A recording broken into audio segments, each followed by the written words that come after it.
Current affairs एक ऐसा topic है जो हर एग्जाम के लिए महत्वपूर्ण होता है। करंट अफेयर्स जब भी पढ़िए तो प्रश्नों की डिटेल में जरूर जाइए। प्रश्नों के डिटेल में जाने से आपका करंट और स्टैटिक दोनों क्लियर हो जाता है, दोनों की जानकारी क्लियर हो जाती है। आज का वीडियो इन्हीं सब बातों को ध्यान में रखते हुए डिटेल में तैयार किया गया है। वीडियो कंप्लीट देखिएगा, लाइक भी कर दीजिएगा और चैनल पर अगर नए हैं तो सब्सक्राइब करके बेल आइकन जरूर से प्रेस कर लीजिएगा। चलिए प्रश्नों का सिलसिला शुरू करते हैं। पहला प्रश्न है कि फरवरी 2024 में दुनिया का सबसे बड़ा महिला उत्सव अट्टुकल पोंगल कहाँ मनाया गया। अब ध्यान देने की बात है, यहाँ पे एक वर्ड आया है पोंगल। आप अट्टुकल से कंफ्यूज हो सकते हैं, लेकिन पोंगल से कंफ्यूज नहीं होइएगा। ठीक है, पोंगल की जब बात आई तो आंसर क्या हो जाएगा, केरल। ठीक है, इतनी बात तो क्लियर हो गई। अब थोड़ा सा हम जो है अट्टुकल पोंगल के बारे में डिटेल में जान लेते हैं कि ये दुनिया का सबसे बड़ा महिलाओं का उत्सव कैसे है। देखिए, 25 फरवरी 2024 को केरल के तिरुवनंतपुरम स्थित अट्टुकल भगवती मंदिर में अट्टुकल पोंगल फेस्टिवल मनाया गया। ठीक है, अट्टुकल पोंगल दुनिया का सबसे बड़ा महिला उत्सव है। ठीक है, यह अट्टुकल भगवती मंदिर का 10 दिवसीय त्योहार है। ठीक है, भद्रकाली और कनकी देवी का एक नाम जो है अट्टू कलम्बा भी है।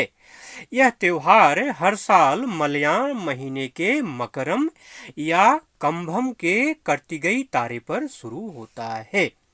इस त्योहार को Guinness book of world record में भी शामिल किया गया है। इसीलिए कहा गया कि ये त्योहार क्या है, दुनिया में सबसे बड़ा महिलाओं का उत्सव है। ठीक है, 1997 में मतलब 1997 में जो है 15 लाख महिलाओं ने पोंगल चढ़ा करके रिकॉर्ड बनाया था। तब इसको जो है Guinness book of world record में शामिल किया गया था। ठीक है, आइए अगले प्रश्न पे चलते हैं। दादा साहब फाल्के पुरस्कार की बात कर लेते हैं। दादा साहब फाल्के पुरस्कार हो चाहे ऑस्कर अवार्ड हो, क्वेश्चन निश्चित तौर पे आते हैं। ठीक है, फरवरी 2024 में दादा साहब फाल्के अवार्ड 2024 का आयोजन कहाँ किया गया। आपसे जगह का नाम पूछा जा रहा है। ठीक है, तो देखिए दादा साहब फाल्के अवार्ड कैसा अवार्ड है, ये फिल्म जगत का अवार्ड है। तो भाई फिल्म की नगरी कहाँ है, मुंबई ही तो है ना। तो मुंबई क्या हो जाएगा, इसका राइट आंसर हो जाएगा। ठीक है, प्रश्नों का जो आंसर है ना थोड़ा सा गेस करके पकड़ने का प्रयास करिए। ठीक है, जो कहते हैं ना ट्रिक, ट्रिक लगाना जो है, ट्रिक लगाइए, लेकिन थोड़ा सा सोच करके विवेक के साथ। देखिए 20 फरवरी 2024 को मुंबई के ताजलैंड एंड में दादा साहब फाल्के इंटरनेशनल अवार्ड 2024 का आयोजन किया गया। ठीक है, 20 फरवरी को आयोजन किया गया था ताजलैंड में। ठीक है, इस साल शाहरुख खान को फिल्म जवान के लिए बेस्ट एक्टर अवार्ड से नवाजा गया। ठीक है, साथ ही साथ जो है शाहरुख खान की फिल्म जवान को बेस्ट फिल्म का भी अवार्ड मिला। ठीक है, ये तो हो गई बेस्ट एक्टर की। अब बात करते हैं बेस्ट एक्ट्रेस की। ठीक है, तो रानी मुखर्जी को film Mrs Chatterjee versus Norway के लिए बेस्ट एक्ट्रेस अवार्ड से सम्मानित किया गया। ठीक है, बॉबी देओल की फिल्म एनिमल के लिए best actor in negative role का अवार्ड मिला। ठीक है, संदीप रेड्डी बांगा ने बेस्ट डायरेक्टर अवार्ड अपने नाम किया। सैम बहादुर में दमदार अभिनय के लिए विक्की कौशल ने बेस्ट एक्टर क्रिटिक्स अवार्ड जीता। ठीक है, वहीं अगर करीना कपूर की बात करूं तो करीना कपूर खान को क्रिटिक्स बेस्ट एक्ट्रेस के लिए अवार्ड दिया गया।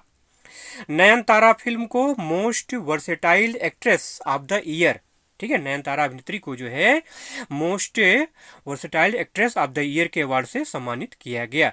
शाहिद कपूर को बेस्ट एक्टर इन वेब सीरीज से अवार्ड से नवाजा गया। ठीक है, तो ये सारे फैक्ट जो महत्वपूर्ण फैक्ट हो सकते थे दादा साहब फाल्के अवार्ड के बारे में वो मैंने आपको बता दिया। अगला प्रश्न है कि देश के सबसे लंबे केबल ब्रिज सुदर्शन सेतु का उद्घाटन प्रधानमंत्री श्री नरेंद्र मोदी के द्वारा कहाँ किया गया। बार बार मैं एक चीज बताता हूँ आपको कि जो पहला हो या जो लंबा हो, ठीक है, या बहुत जो छोटी चीज हो, ठीक है, पहली, लंबा, ऊंचा, ऐसे जो प्रश्न होते हैं ना, ये कंपटीशन के पॉइंट ऑफ व्यू से महत्वपूर्ण होते हैं, अक्सर पूछे जाते हैं। चाहे कोई भी एग्जाम हो, आपका एसएससी का कोई भी एग्जाम हो, एमटीएस हो, सीजीएल हो, सीएचएसएल हो, जीडी हो, ठीक है, कोई भी एग्जाम हो, आरआरबी का एग्जाम हो, ठीक है, आपका यूपीपी का एग्जाम अभी होने वाला, री एग्जाम होने वाला है, तो उसके लिए भी करंट अफेयर्स आपके लिए महत्वपूर्ण है। ठीक है, अभी समय है, तो जनवरी, फरवरी, मार्च, अप्रैल, ये करंट अफेयर्स आपको जरूर से देख लेना चाहिए।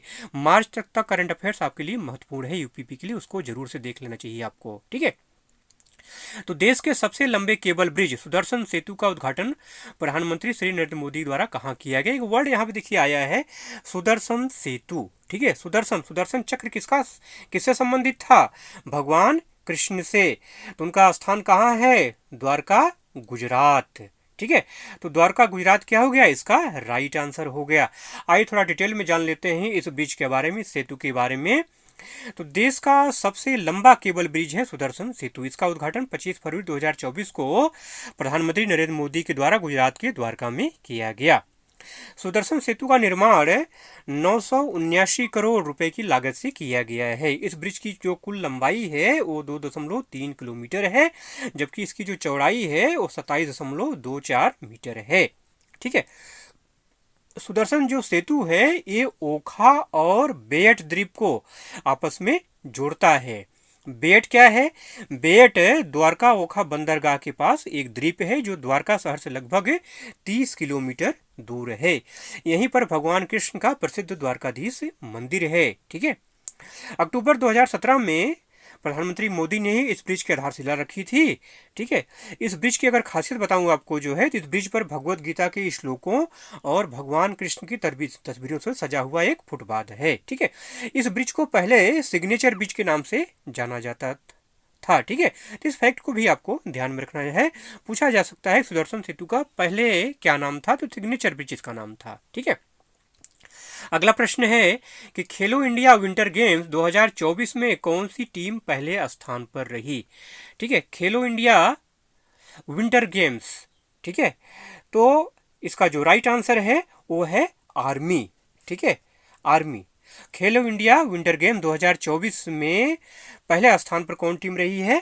आर्मी की टीम रही है। थोड़ा सा डिटेल में अगर बात करूं इसकी जो है, तो 25 फरवरी को जम्मू कश्मीर के बारामूला जिले में स्थित गुलमर्ग में खेलो इंडिया विंटर गेम्स के दूसरे संस्करण का समापन हुआ। देखिए, खेलो इंडिया विंटर गेम्स और खेलो इंडिया यूनिवर्सिटी गेम ये महत्वपूर्ण है, हर एग्जाम में आएंगे, जरूर आते हैं। ठीक है, 21 फरवरी को शुरू हुए 5 दिवसीय इवेंट में 13 राज्यों के 800 से ज्यादा खिलाड़ियों ने इसमें हिस्सा लिया था। ठीक है, खेलो इंडिया विंटर गेम 2024 में आर्मी की टीम ने 10 गोल्ड मेडल के साथ पहला स्थान हासिल किया। ठीक है, वहीं अगर दूसरे नंबर की बात करूं तो 9 गोल्ड मेडल के साथ जो है कर्नाटक दूसरे नंबर पर रहा। तीसरे नंबर पर महाराष्ट्र रहा जिसे 7 गोल्ड मेडल मिले हैं। चौथे नंबर पर हिमाचल प्रदेश 4 गोल्ड मेडल और 3 गोल्ड मेडल के साथ उत्तराखंड 5वें नंबर पर रहा। विमेंस पैरेलल स्लैम में उत्तराखंड की महक ने गोल्ड मेडल हासिल किया। ठीक, अगला प्रश्न है कि पीएम मोदी ने गगनयान मिशन पर भेजे जाने वाले कितने एस्ट्रोनॉट्स के नाम का ऐलान किया है? ठीक है, तो चंद्रयान मिशन के बाद जो है गगनयान मिशन जो है महत्वपूर्ण है। ठीक है, ये भारत का बहुत महत्वाकांक्षी मिशन है। ठीक, तो इसके बारे में डिटेल जानकारी हमेशा अपने आप को अपडेटेड रखिए इसके बारे में। ठीक है, तो गगनयान मिशन पर भेजे जाने वाले कितने एस्ट्रोनॉट के नामों का ऐलान किया गया? तो 4। ऑप्शन नंबर जो डी है इसका ये राइट आंसर है। ठीक है, ये 4 एस्ट्रोनॉट कौन है? आइए थोड़ा इनके बारे में जान लेते हैं।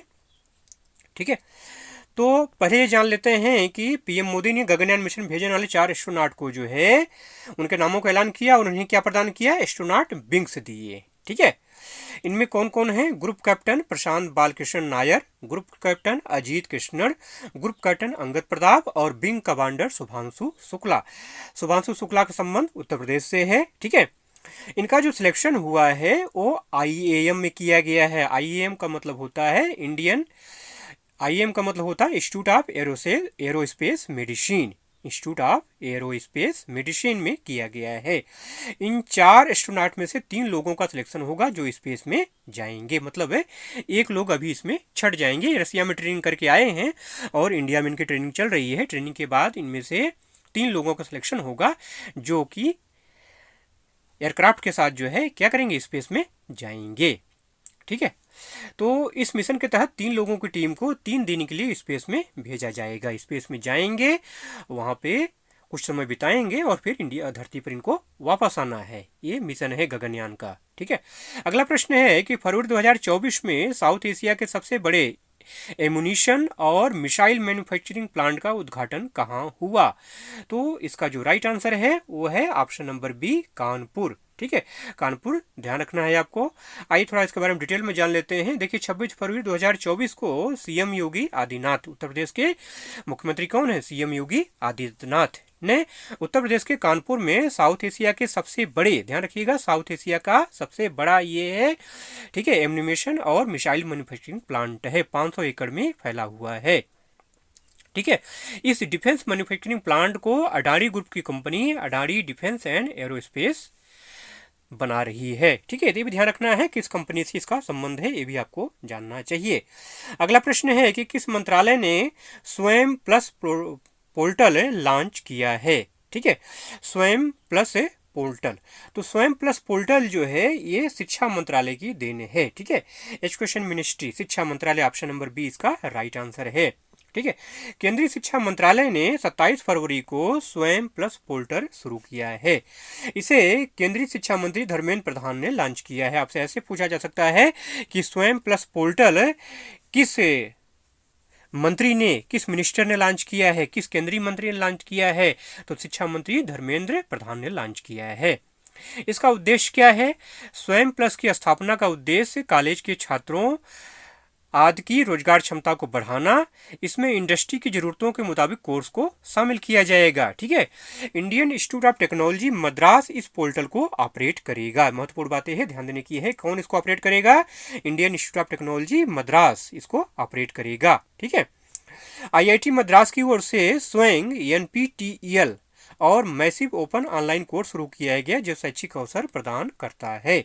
स्वयं plus platform Indian knowledge system के अलावा manufacturing energy, computer science, engineering, ठीक है, कंप्यूटर साइंस और इंजीनियरिंग, आईटी मैनेजमेंट, ठीक है, IT management studies, health care, hospitality, tourism, मतलब इतने सारे सेक्टर को क्या करेगा? स्वयं प्लस प्लेटफॉर्म जो है कवर करेगा और जो स्टूडेंट इसमें एनरोल करेंगे उनके रोजगार की व्यवस्था करेगा स्वयं प्लस पोर्टल। अगला क्वेश्चन है, सुप्रीम कोर्ट के पूर्व जस्टिस एएम खानविलकर को किसका अध्यक्ष नियुक्त किया गया है? ठीक है, तो इसका जो राइट आंसर है वो है ऑप्शन नंबर बी, लोकपाल। ठीक है, जस्टिस एएम खानविलकर जो है ये रिटायर्ड जस्टिस हैं। ठीक है, सुप्रीम कोर्ट के पूर्व जस्टिस रह चुके हैं। ठीक है, तो सुप्रीम कोर्ट के पूर्व जस्टिस एएम खानविलकर को लोकपाल का अध्यक्ष नियुक्त किया गया है। ठीक है, लोकपाल के अध्यक्ष का पद जस्टिस पिनाकी चंद घोष के रिटायर हो जाने के बाद से खाली था। ठीक है, तो आपसे पूछा जा सकता है कि एएम खानविलकर के पहले लोकपाल अध्यक्ष कौन था?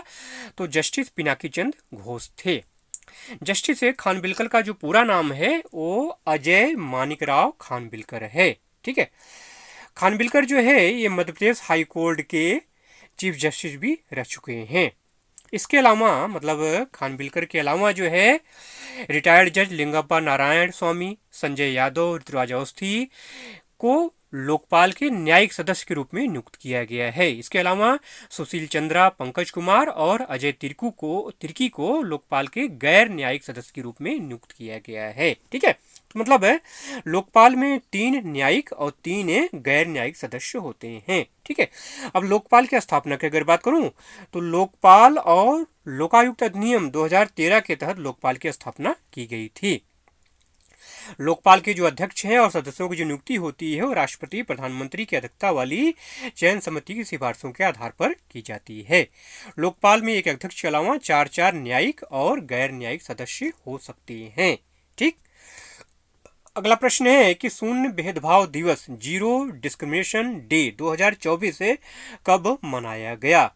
तो 1 मार्च इसका राइट आंसर है। ठीक है, 1 मार्च को जो है विश्व भर में शून्य भेदभाव दिवस मतलब जीरो डिस्क्रिमिनेशन दिवस मनाया गया। किसके प्रति? महिलाओं के प्रति, मतलब महिलाओं के साथ होने वाले भेदभाव और असमानता के व्यवहार के प्रति विरोध प्रकट करने के लिए जीरो डिस्क्रिमिनेशन डे मनाया जाता है 1 मार्च को।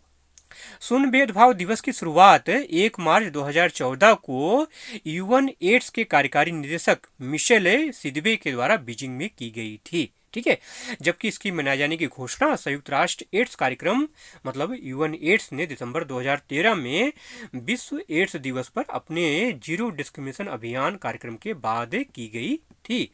शून्य भेदभाव दिवस 2024 का जो थीम है वह है to protect everyone's health, protect everyone's right. ठीक है, ये ध्यान रखना है, महत्वपूर्ण है, पूछा जाता है। अगला प्रश्न है कि विश्व की पहली वैदिक घड़ी का उद्घाटन प्रधानमंत्री श्री नरेंद्र मोदी ने कहाँ किया। ठीक है, तो आपका ध्यान शायद वाराणसी पे जाए, प्रयागराज पे जाए या वडोदरा पे जा सकता है, लेकिन इसका जो राइट आंसर है वो है उज्जैन, महाकाल की नगरी उज्जैन। ठीक है, तो पीएम मोदी ने उज्जैन में विश्व की पहली वैदिक घड़ी का उद्घाटन किया। ठीक है, ये वैदिक घड़ी पूर्ण रूप से डिजिटल है। इसमें 1 घंटा 48 मिनट का होगा और एक दिन में इसमें 30 घंटे होंगे, 24 घंटे नहीं। कितने घंटे होंगे? 30 घंटे होंगे। आज का वीडियो अगर अच्छा लगा हो तो एक लाइक जरूर से कर दीजिएगा। चलिए मिलते हैं अगले वीडियो में, तब तक के लिए जय हिंद।